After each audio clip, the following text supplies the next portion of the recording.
Welcome to மாயா பசார். இன்றைக்கு நாம் பார்க்கும் ரெசிபி கவுனி அரிசி கஞ்சி. இது 60 ml மெஷர்மெண்ட் கப்பு. இதில் 2 கப்பு கவுனி அரிசி போட்டிருக்கேன். நைட்டே ஊற வச்சா சாஃப்டாக இருக்கும். நைட்டு ஊற வைக்க முடியலன்னா காலையில் மிக்சியில் பவுட்ரு பண்ணி ஊற வச்சிடலாம். கவுனி அரிசியை ஒரு தடவை மட்டும் கழுவுனா போதும். மிக்சியில் போட்டு ஃபைனாக உடச்சிக்கலாம். மிக்சியில் உடச்சாச்சு. குக்கரில் 2 கப்பு தண்ணி வச்சுருக்கேன். மிக்சியிலிருந்து உடச்ச அரிசியை போட்டுடலாம். 1 மணி நேரம் ஊறட்டும். அப்புறம் நம்ம வெயிட் போடலாம். 1 மணி நேரம் ஊறிடுச்சு. நம்ம இந்த தண்ணியை கிளஞ்சி ஊற்றக்கூடாது, அதில் சத்து இருக்குது. அப்படியே வெயிட் போட்டுருவோம். நைட்டு ஊற வச்சாலும் அந்த தண்ணியை நம்ம யூஸ் பண்ணிக்கணும், கீழே ஊற்றக்கூடாது. 3 விசில் வந்துருச்சு. சிம்மில் 5 மினிட்ஸ் வைப்போம்.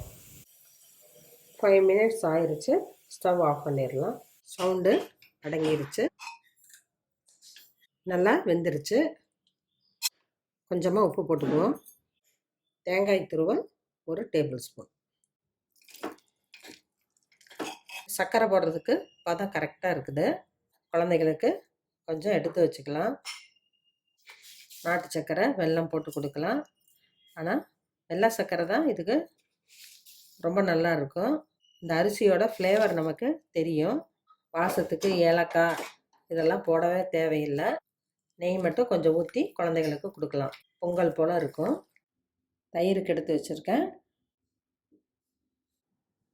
கவுனி அரிசியோட மனம் ரொம்ப நல்லாயிருக்கும். எல்லாத்துக்குமே இது பிடிக்கும். கவுனி அரிசி கஞ்சி ரெடி ஆயிடுச்சு.